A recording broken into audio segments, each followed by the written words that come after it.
Boa noite, meus queridos, tudo bem? Então vamos continuar aí o nosso estudo sobre os milagres do Evangelho. Espero que vocês tenham tido uma ótima semana, pensado, refletido aí naquilo que a gente conversou, estudou juntos, né, na semana passada. Hoje a gente vai dar continuidade e encerrar esse capítulo, tá bom?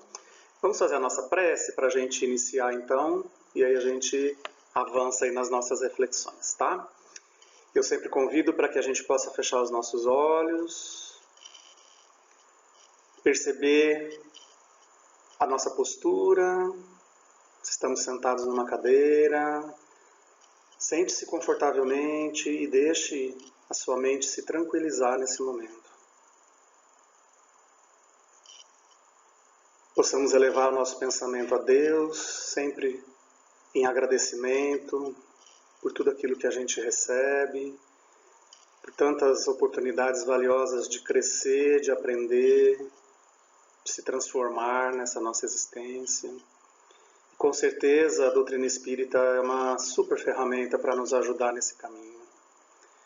Querido Mestre Jesus, hoje mais uma vez estamos recordando os teus ensinamentos, estudando as passagens do seu Evangelho, com o conhecimento, a informação seguras que a doutrina espírita nos traz, nos esclarece a respeito de tantas questões, tantos pontos que às vezes ficaram nebulosos. Hoje temos condições de entender com mais clareza tudo aquilo que aconteceu, tudo aquilo que você nos deixou de exemplo e de ensinamento. Que possamos então nessa noite juntos fazermos as reflexões e o aprendizado sempre importantes para todos nós. Que a tua paz nos abençoe agora e sempre. Em teu nome nós iniciamos os nossos estudos de hoje. E que assim seja. Muito bem. Então, meus amigos, a gente vai dar continuidade, né, ao estudo dos milagres no Evangelho. E Allan Kardec separa várias passagens, né? A gente viu aí no texto, espero que vocês consigam ler e refletir mais detidamente. A gente vai pensar os principais pontos aqui. Como falei no primeiro dia, é um capítulo bem denso, cheio de informações, de riquezas. Mas esse capítulo, na verdade, ele está ilustrando aquilo que a gente já estudou nos dois últimos capítulos, né? Onde Kardec explica muito bem a respeito do que são os evangelhos, dos milagres, como que a gente pode entender esses episódios na vida de Jesus, que antigamente eram denominados milagres como algo fora da natureza, um sobrenatural, e que o Espiritismo vem nos explicar de forma tão lógica, tão científica, baseado sempre na compreensão das leis da natureza, das leis dos fluidos, da existência realmente do mundo espiritual e dessa realidade que às vezes a gente ignorava antes, tá? Então vamos em frente aí para a gente entender um pouquinho mais alguns episódios bem importantes e interessantes do Evangelho. Claro que eu acho que um dos que chama mais atenção foram as chamadas ressurreições. A gente tem 3 chamadas ressurreições relatadas no Evangelho, tá? Uma, a mais conhecida, que a gente vai ver bem rapidinho aqui, que foi a ressurreição de Lázaro. O segundo episódio, a ressurreição da filha de Jairo. E o terceiro, do filho da viúva de Naim. E todos eles vão apresentar características semelhantes. Então, pessoas que tinham sido consideradas mortas. E a gente imagina, né, como a gente já estudou, a precariedade dos instrumentos de avaliação e medição da medicina. Né? Imagina, nas pequenas aldeias lá do Oriente Médio, onde Jesus viveu, imagina, né, quase nem existia médicos e instrumentos para fazer um atestado de óbito como a gente tem hoje. Ainda hoje a gente tem sabe, uns escapes ali, né, de pessoas que muitas vezes são dadas como mortas e muitas vezes não estão mortas. Vocês já devem ter escutado casos assim. Imagine naquela época. Então, obviamente que Jesus não derrogaria uma lei da natureza. O indivíduo desencarnou, o rompimento dos laços que unem o corpo físico ao perispírito. Se eles estiverem totalmente desatados, é impossível a volta ao corpo físico. Então, Jesus não derrogaria uma lei assim. Quando ele, então, chamou esses indivíduos, esses 3 casos aí que são relatados no Evangelho, de volta, é porque ele sabia que não havia se completado essa separação do corpo com o espírito, né? Alguns laços ainda se mantinham. É aquilo, então, que Kardec estudou, que a gente estudou, como os casos de letargia, de catalepsia. Então, o caso mais conhecido realmente foi o de Lázaro, e o relato é bem detalhado, sabe? É bem rico de informações. Jesus chega depois de 3 dias que o Lázaro tinha sepultado. Vocês lembram que os túmulos eram escavados na rocha, né? Essa imagem do slide talvez até mostre um pouquinho isso. E eles colocavam uma pedra na frente, tampando a entrada do túmulo, para que animais não entrassem, outras pessoas não entrassem e tudo mais. Então, quando Jesus chegou lá, as 2 irmãs de Lázaro, que era uma família muito conhecida de Jesus, né? Maria, Marta e Lázaro, os 3 irmãos de Betânia. Jesus se hospedou muitas vezes na casa deles, eles eram muito amigos, íntimos de verdade. E aí uma das irmãs sai correndo quando Jesus se aproxima, dizendo: mas a gente mandou um aviso para você, que o Lázaro estava muito mal, se você tivesse vindo ele não teria morrido. E aí então Jesus, né, pede para ir até o local do túmulo, pedem para afastar a pedra e ele chama Lázaro. E aí uma das irmãs fala: mas já faz 3 dias, já é o 4º dia, ele já vai estar cheirando mal, porque, obviamente, né, eles atavam o corpo com aqueles panos, amarravam o corpo, as mãos, cobriam a cabeça, amarravam os pés. Esse era o sepultamento típico da época. Então Jesus pede para afastar a pedra e chama: Lázaro, vem para fora. E o Lázaro levanta, imagina, todo amarrado, e vai lá para fora. Então eles desatam todos, e aí Jesus fala: deixem ele ir. Né? Ninguém pergunta nada, ninguém quer conversar com Lázaro, deixem ele ir.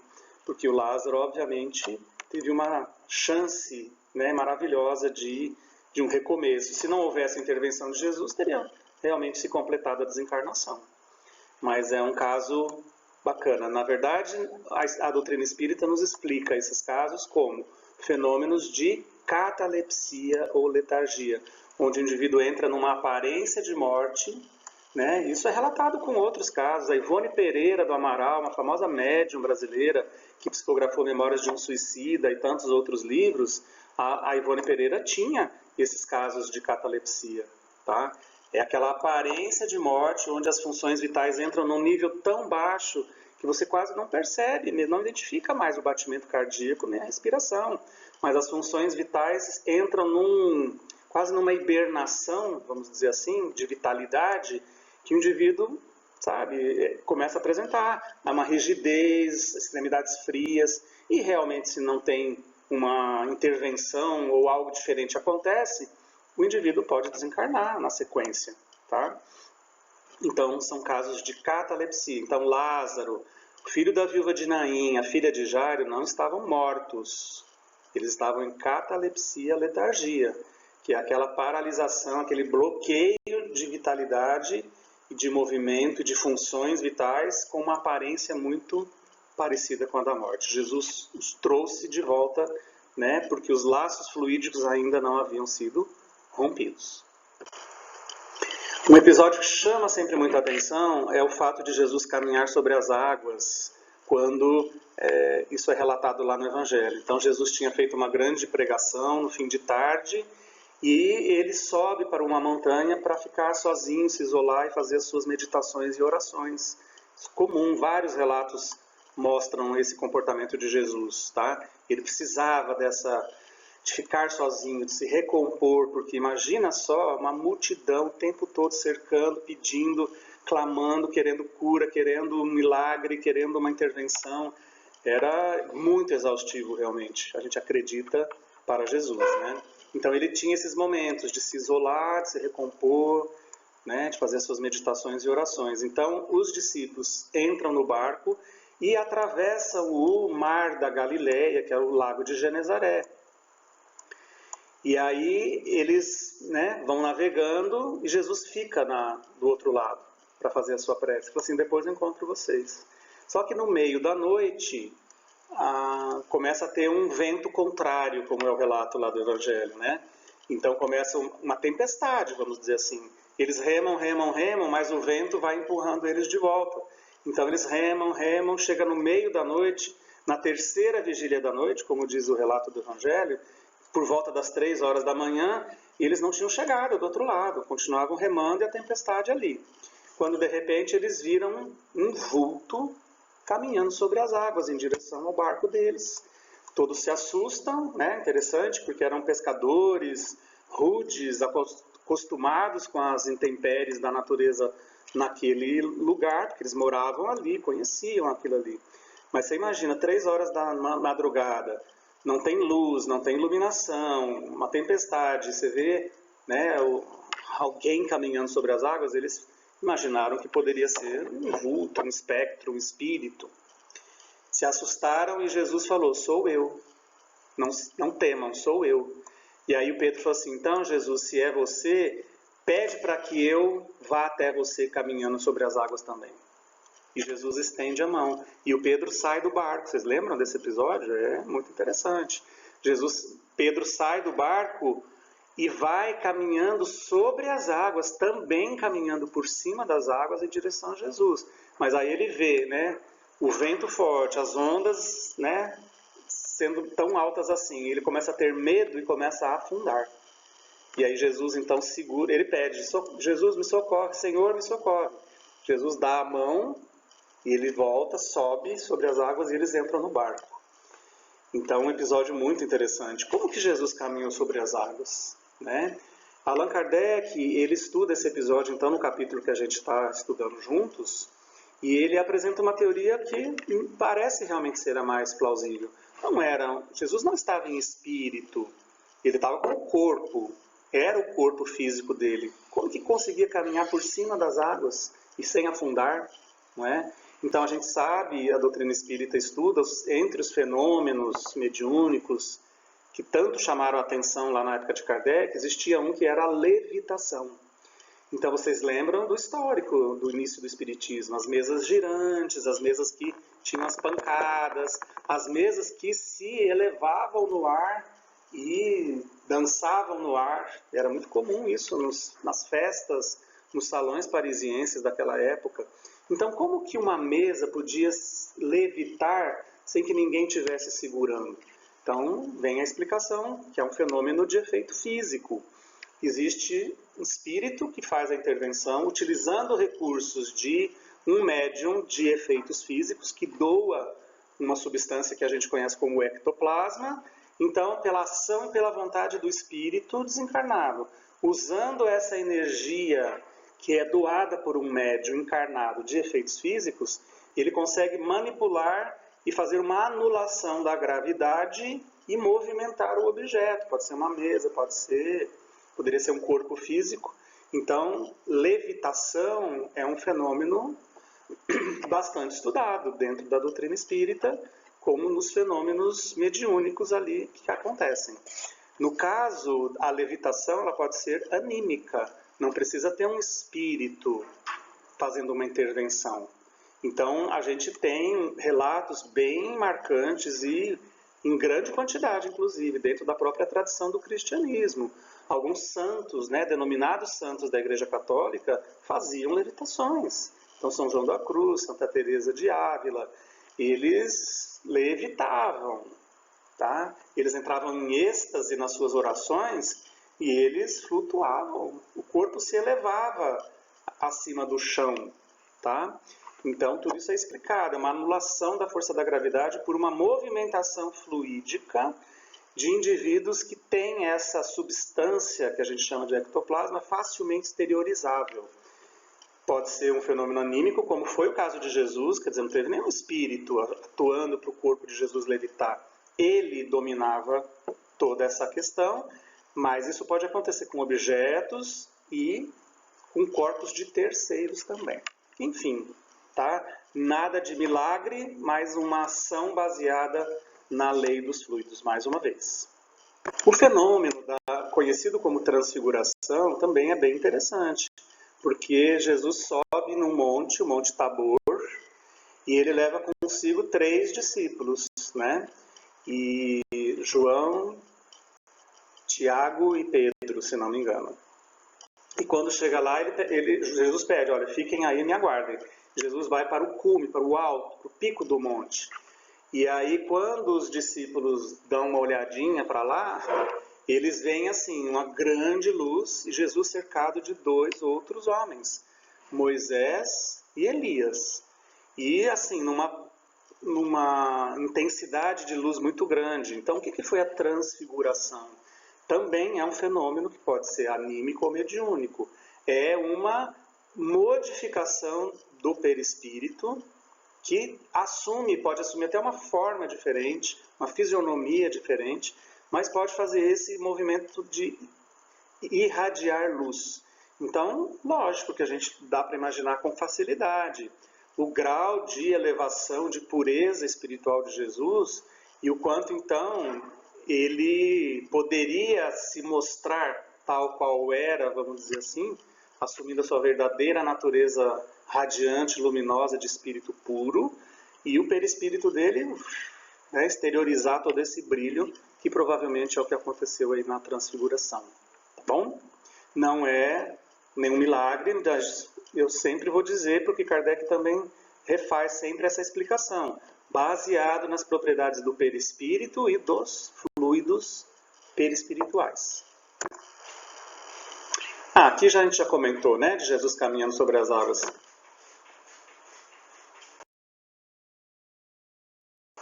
A gente tem os episódios depois da crucificação, que são muito interessantes, que sempre geraram também muitas controvérsias e dificuldades de entender o que aconteceu realmente depois, então, que Jesus foi crucificado, tiraram o corpo da cruz e levaram para o sepultamento. Isso tudo é descrito no Evangelho, tá? E aí, no fim do 3º dia, lá no domingo, né, a crucificação aconteceu na sexta-feira, no domingo, então, quando Maria Madalena, e os relatos diferem um pouquinho, foram lá para cuidar novamente do corpo, porque eles não podiam fazer isso no sábado. O sábado era guardado na tradição judaica, não se podia fazer nada. Mas no domingo, quando eles foram lá, o túmulo estava vazio. A pedra havia sido rolada. Lembram quando eu contei do Lázaro? Os túmulos eram fechados com uma pedra. Então tinha que rolar e etc. Então o episódio do túmulo vazio sempre levantou muitas controvérsias e ideias. O que aconteceu com o corpo de Jesus para o túmulo ficar vazio? Os sepulcros, né, que eram os túmulos, eram bastante conhecidos por esse formato. Eles eram escavados nas laterais de algumas colinas e fechados com essas lajes de pedra, que na verdade eles faziam uma trilha e a pedra era rolada. Imagina o peso de uma pedra. Se não tivesse algo para fazer esse deslizamento mais fácil, raramente se conseguiria abrir, né?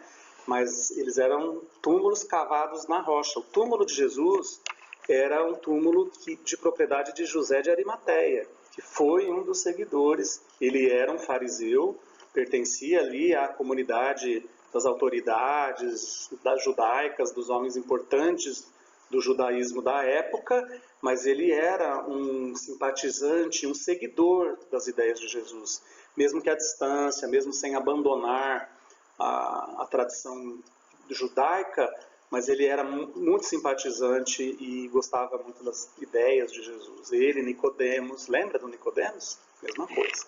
Então foi José de Arimateia que foi, depois da crucificação, requisitar que o corpo de Jesus não ficasse na cruz, porque os abutres poderiam comer.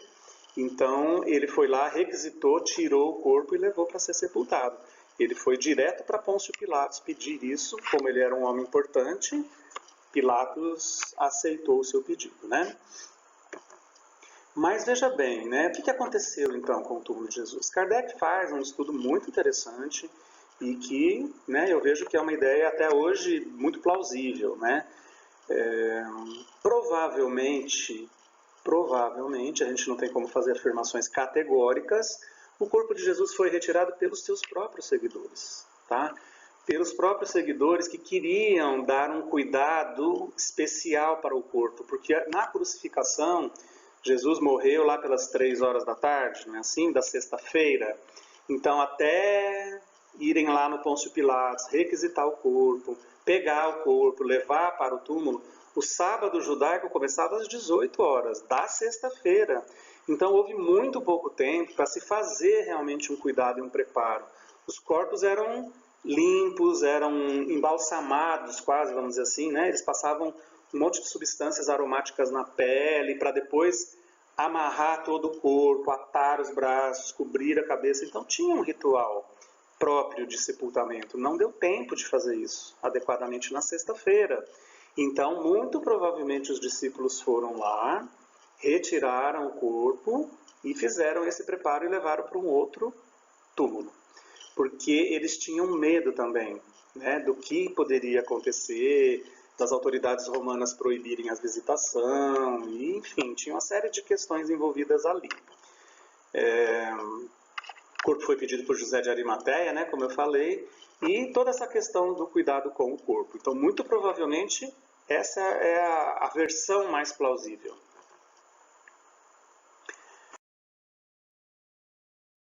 Mas a gente tem um episódio interessante, que foi de Maria Madalena, no terceiro dia, na madrugada do domingo, vamos dizer assim, bem cedinho, foi lá, o túmulo estava aberto. Ela entrou e o corpo não estava lá. Ela viu um homem que ela, num primeiro momento, não reconheceu, achou que era o hortelão, né, como eles chamam, o jardineiro que cuidava daquela região. E ela chegou e falou assim, não, para onde vocês levaram? Você tirou o corpo? Você levou para onde? Né? Me fala para onde você levou, para eu ir lá e fazer o ritual da limpeza, do embalsamento e tudo mais. E aí quando Jesus chama Maria, ela fala Rabone, e aí ela reconhece Jesus. A gente vai ver esse detalhe, por que ela não reconheceu Jesus na hora, tá? Mas o corpo físico de Jesus não estava mais lá.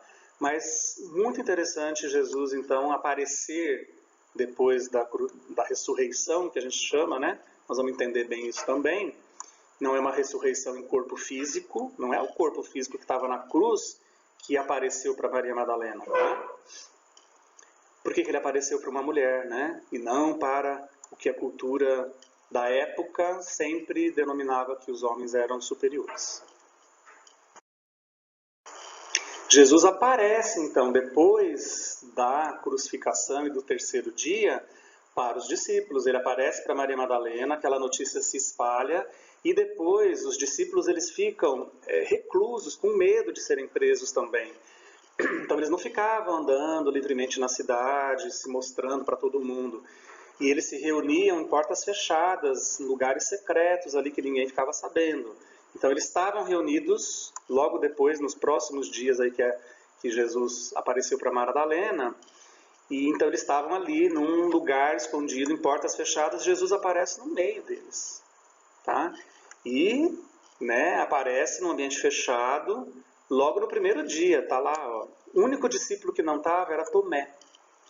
Tá? Tomé, que era um dos 12, não estava nesse dia. E aí quando, né, os outros discípulos falam, olha, Jesus esteve aqui com a gente e tal, nós vimos as marcas das chagas nos punhos, o corte na lateral da costela. Ele fala assim, eu só acredito vendo. Né, o famoso São Tomé. Né, daí vem a expressão, só acredito vendo. E aí, engraçado, olha, Jesus come um pedaço de peixe assado e um favo de mel. E 8 dias depois, ele aparece de novo para os discípulos, e aí Tomé estava junto, e essa cena do slide, então, ficou muito registrada pelos pintores medievais, né? Jesus falou, olha, coloca o dedo aqui. Então, no meu corte lateral, na crucificação, eles cortaram, depois que Jesus tinha morrido, para confirmar a morte. E aí Tomé põe o dedo e fala, agora eu acredito. E aí Jesus fala, então, felizes aqueles que acreditam sem precisar ver. Tá? Então, um ensinamento muito bacana, mas preste atenção, hein? Como que Jesus apareceu? Que corpo era esse? Que os discípulos até puderam pôr o dedo ali, para confirmar que comeu um pedaço de peixe e favo de mel.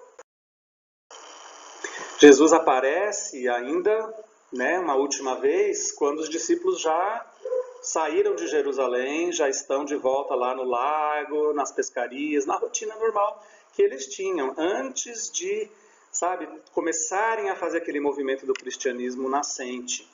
Então Jesus aparece lá, eles estão lá no barco, chegando na praia, e eles veem um homem passeando na praia. E aí a mesma história da pesca milagrosa se repete. Eles chegam sem ter pescado nada, recolhendo as redes que eles colocaram na noite anterior. E aí Jesus falou, cadê os peixes? E eles não reconheceram que era Jesus. E eles falaram, não, a gente não pescou nada nessa noite, nenhum peixe. E aí aquele estranho diz assim, joguem a rede para aquele lado. E eles jogaram e de novo a rede estava cheia de peixes, porque os peixes estavam ali e eles não tinham visto, né? E aí na hora eles vão reconhecer que era Jesus. Só depois então eles reconhecem que era Jesus, tá?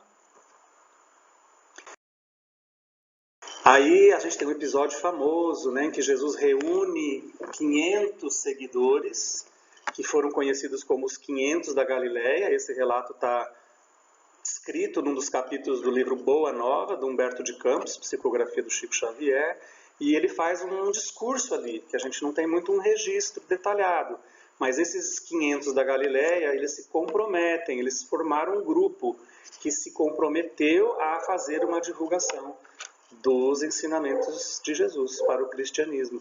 E segundo Humberto de Campos, a gente tem alguns desses 500 da Galileia reencarnados, até hoje continuando esse tipo de missão. E depois desse episódio em que, né, Jesus fez essa pequena pregação, Jesus então, eles dizem, começa a se elevar e desaparece, né, fazendo uma ascensão, que é conhecida como o episódio da ascensão de Jesus. Esse episódio da ascensão de Jesus ocorre 40 dias após o domingo em que ele apareceu para Maria Madalena. Tá? 40 dias Jesus ficou por aqui. Como que Jesus ficou? Como que Jesus apareceu para os discípulos? Né? Com o corpo físico, era o corpo que foi pregado na cruz, que voltou a viver depois de estar morto e apareceu e estava ali conversando com os discípulos? Não. E isso seria uma derrogação de leis da natureza, vocês concordam? Porque houve a morte, houve a morte. A morte faz parte de uma lei da vida.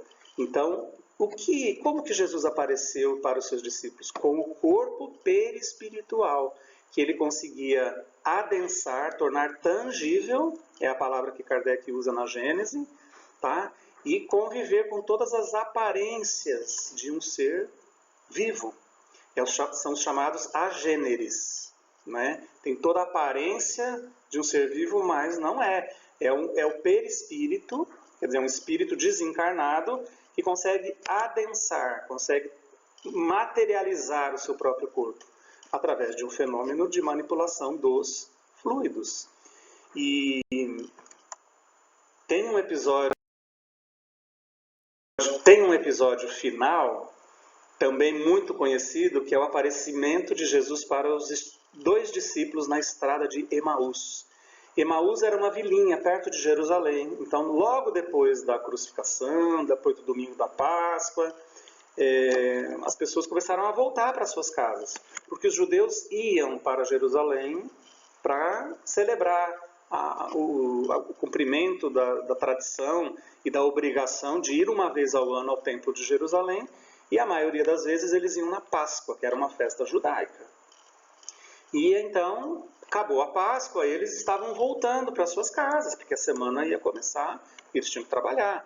E aí então conversando, olha, você viu que coisa horrível, né? Nosso mestre, eles eram seguidores de Jesus. O mestre preso, morto, e agora? O que nós vamos falar? O que a gente vai fazer? Como que a gente vai continuar sem ele? E aí um monte de gente na estrada voltando, quando se aproxima um indivíduo, começa a conversar com eles. Mas por que vocês estão tristes? Sobre o que vocês estão falando? E aí eles falam, como você não sabe? Todo mundo só fala disso. Que Jesus morreu, tal, para lá. E aí Jesus começa a conversar com eles, mas eles não reconhecem que era Jesus. Até que então o dia vai entardecendo, né, o sol vai baixando, e eles chegam ali, né, próximo dessa vilinha que era Emaús, e então eles falam uma famosa frase, né, Senhor, cai a tarde, fica conosco. Senhor não, eles chamam Jesus sem saber que era Jesus. Cai a tarde, fica conosco, né? E aí Jesus vai com eles se sentam, já está escuro nesse momento, eles acendem uma fogueirinha ali, tem um pedaço de pão, porque a tradição ali, o pão fazia parte das refeições todas, Jesus pega o pão e parte. E aí nesse momento eles reconhecem que era Jesus, no partir do pão, né? E aí eles ficam maravilhados, só que Jesus então desaparece dos olhos deles. Veja que é uma característica, né? Era um espírito, Jesus estava ali materializado, com o perispírito adensado, que eles conseguiam ver, conversar, interagir, mas aí Jesus se desmaterializa e desaparece no meio deles, mas eles reconheceram que era o mestre, né? Então vejam que característica, Maria Madalena não reconheceu Jesus no primeiro momento, achando que era o jardineiro. Jesus lá na praia, eles não conheceram Jesus, só quando Jesus falou para jogar as redes, pegar os peixes, e aí eles relembraram do episódio da pesca milagrosa, reconheceram que era Jesus. Os discípulos da estrada de Emaús não reconheceram, por quê? Porque não era o corpo físico de Jesus que foi morto e estava sepultado em algum lugar que os discípulos levaram. Mas era o perispírito de Jesus adensado, materializado, que tinha, obviamente, depois a mesma aparência, mas que no primeiro momento, talvez intencionalmente, Jesus quisesse, não se deixar reconhecer num primeiro momento. Então algo era diferente, algo mudou na aparência e que depois eles reconheceram. Tá? Isso é uma característica muito clara e é concordante em várias passagens do Evangelho, de que obviamente não era o corpo físico de Jesus, senão eles teriam reconhecido na hora. Não é verdade? Olá, fica conosco porque já é tarde, já declinou o dia. Uma frase super famosa do Evangelho, e só quando Jesus partiu o pão, os discípulos de Emaús o reconheceram.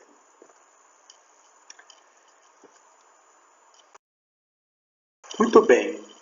Kardec faz uma discussão super importante nesse capítulo, que é a respeito da natureza do corpo de Jesus. Então, alguns, desde tempos mais anteriores ali do cristianismo primitivo, questionaram se Jesus realmente tinha um corpo físico, ou se o tempo todo ele não foi um agênere, como a gente viu aí depois da desencarnação, nesses episódios depois da morte na cruz. Né? E falou assim, mas então Jesus não teve um corpo físico, o corpo dele era fluídico, condensado, materializado para ele interagir aqui e realizar sua missão. Essa é uma ideia que antiga, como a gente vai ver, Kardec resgata inclusive essas ideias dos docetas, dos apolinaristas, do cristianismo primitivo, lá no século IV depois de Cristo, mas que uma ideia que tinha ressurgido na época de Kardec, tá? E que, ficou assim aquele questionamento, Jesus teve um corpo físico mesmo ou não? Então será que tudo que ele viveu, o trauma e o sacrifício realmente, né, da crucificação foi uma encenação, né, uma mera aparência de sofrimento e dor? Quer dizer, porque se o corpo era fluídico, não tinha como sentir dor de verdade, não tinha corpo de verdade, era só uma condensação do perispírito. Então foi uma encenação. Era uma comédia, Kardec fala isso, como se fosse uma comédia indigna de um simples homem honesto, imagine de um espírito da categoria de Jesus. Então essa teoria cai por terra. Né? Dentro do próprio movimento espírita, a gente teve, na época de Kardec, né, o ressurgimento dessas ideias, que eram ideias antigas lá dos apolinaristas, que eram um pessoal que estudava uma visão diferente do cristianismo, os docetas, isso bem antigo. E na época de Kardec, apareceu um livro chamado Os Quatro Evangelhos, psicografado, e quem publicou esse livro foi o Rusteng.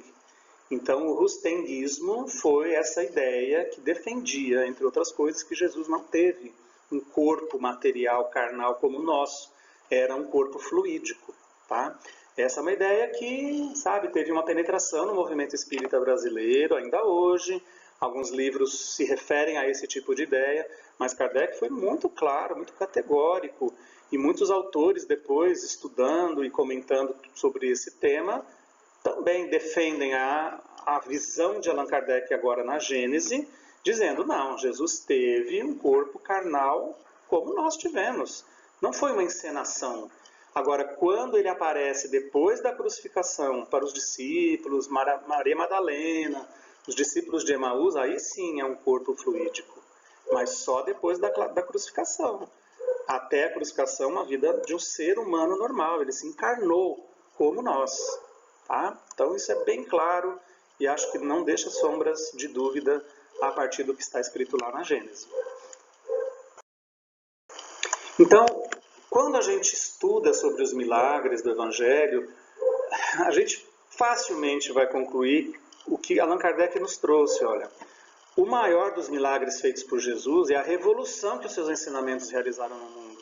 Não foi uma cura ali, não que seja uma coisa de menor valor, mas não é isso o que trouxe a revolução que Jesus nos veio trazer. Foram os seus ensinamentos. O triunfo, perdão que faltou um uzinho ali, o triunfo da sua doutrina é o maior dos seus milagres. Porque você imagina, o mundo se dividiu, a história se dividiu antes e depois de Jesus. Então foi a figura mais marcante que já existiu entre nós. E esse é o milagre de trazer um ensinamento revolucionário, uma proposta revolucionária de vida, para que a gente pudesse aprender e conseguir construir o reino de Deus que ele veio nos apresentar. Esse foi o maior milagre.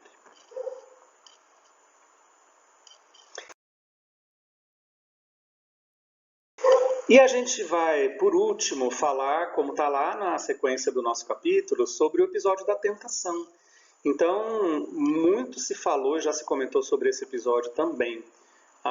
Jesus, depois do batismo por João Batista, vocês lembram, João Batista era primo de Jesus. Com 30 anos, Jesus foi batizado. Era uma idade bem marcante para um homem judeu, de maturidade, de vida adulta. Então, aos 30 anos, ele recebeu esse batismo. E a partir desse batismo, então, ele ficou 40 dias no deserto, antes de começar realmente a sua vida pública de pregação e de ensinamento. Então, nesses 40 dias no deserto, olha que coisa, de jejum e de oração. O relato dos evangelhos diz que então Jesus passou por tentações, por 3 tentações. É um episódio bacana, super simbólico, mas a gente deve concordar aqui com Allan Kardec de que esse episódio da tentação não foi algo que realmente aconteceu literalmente. Jesus sendo tentado por um espírito inferior, que se chamaria de Satanás, tentado 3 vezes para que então desistisse da missão, desistisse do que ele veio fazer aqui, para seguir um outro lado. Obviamente que era uma representação, como se fosse uma parábola, como se fosse um ensinamento figurativo às tentações. Tá? Não dá tempo da gente detalhar cada tentação, mas muito interessante, porque exatamente ali, no orgulho, no materialismo, sabe? São tentações que nós, seres humanos, enfrentamos no nosso dia a dia. E Jesus estava ali, prestes a iniciar uma jornada muito definida de vida, do que ele veio fazer aqui. E, obviamente, que ele precisava desse momento de recolhimento, de assentamento, de centramento, de definição e de escolha total, sabe? De como seria, de purificação, através de 40 dias de jejum e oração. É realmente um tempo significativo. Tem vários autores que estudam por que 40 dias e não 30 e não 50. Tem toda uma representação da numerologia desse número, sabe, em relação a outros momentos em que esse número é citado na Bíblia também. Mostra que esse episódio da tentação de Jesus no deserto mostra que esses tipos de tentações também existem na nossa vida. A gente também é tentado o tempo todo, a não seguir um caminho que é o que a gente se propôs, que é o que a gente gostaria. As tentações vêm no sentido de nos desviar, desse caminho, de nos trazer, da gente ir pela porta larga, até como Jesus depois nos ensinou, né? Não pela porta estreita. Então Jesus, mais uma vez, nos ensina e nos traz o ensinamento de quais as tentações que normalmente vão estar presentes na nossa vida e como que a gente pode superá-las. A gente tem uma mensagem nesse item lá na Gênesis, no capítulo que a gente está estudando, de João Evangelista, tá? Muito interessante a mensagem, ele fala exatamente isso, que a gente não deve considerar esse episódio como um fato materialmente acontecido, mas é uma representação do que Jesus viveu nesses 40 dias de jejum e oração no deserto. Ele teve que lidar com todas os possíveis desvios do caminho que ele veio realizar aqui, tá? E, mais uma vez, um ensinamento bem precioso, né, pessoal? Onde se deu a tentação? No deserto. Então, o deserto tem essa representação, sabe? É um lugar de solidão, é um lugar não habitado. Então, muitas vezes, a gente tem que ir para dentro de nós mesmos para fazermos as nossas reflexões sobre a vida, para a gente avaliar sobre aquilo que a gente está vivendo e como superar determinadas tentações, né, no nosso caminho.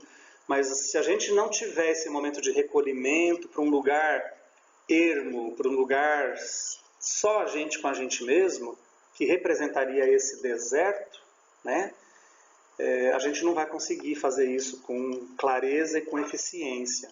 A gente pode se perder no meio aí de todas as distrações que nos chamam o tempo inteiro para lá. É preciso um momento de reconexão com a gente mesmo, para a gente ter essa escolha, para a gente ter essa clareza dos caminhos que a gente quer seguir, daquilo que a gente está enfrentando e precisa vencer.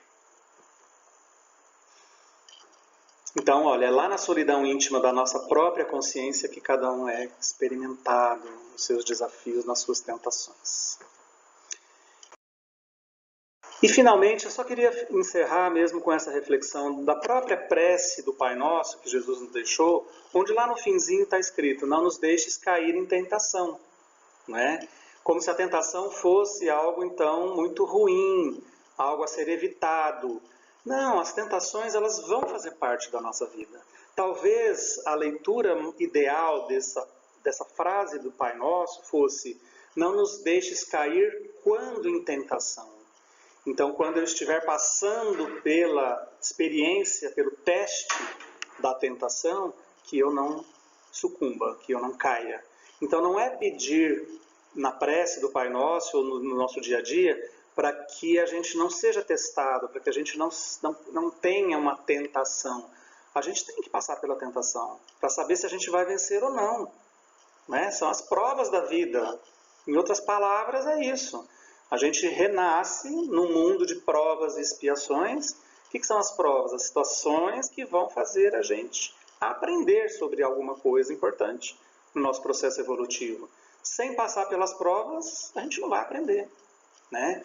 E o que é uma prova na vida? Não uma prova da escola, mas uma prova na vida é muitas vezes você estar diante de uma situação que pode representar uma tentação para você ir para um outro caminho, para o caminho da porta larga, para um caminho mais fácil, mesmo às custas de algo que não seja ideal para o seu caminhar. Então, não nos deixes cair quando estivermos em tentação. Essa é uma boa leitura do Pai Nosso. E assim, meus amigos, a gente encerra esse estudo, no meu ponto de vista, muito interessante, sobre os milagres no Evangelho.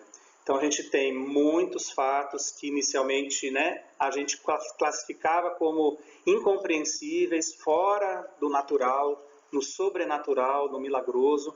E com a doutrina espírita, a gente tem uma clareza tão incrível de entender que tudo o que aconteceu, de todos esses episódios que Jesus viveu e fez, de curas, dos milagres, dos chamados milagres, todos podem ser explicados de acordo com o entendimento da lei dos fluidos, da lei das energias e da compreensão da personalidade de Jesus, né, do papel de Jesus, de quem era Jesus, né, que dominava todas essas leis com total maestria e perfeição.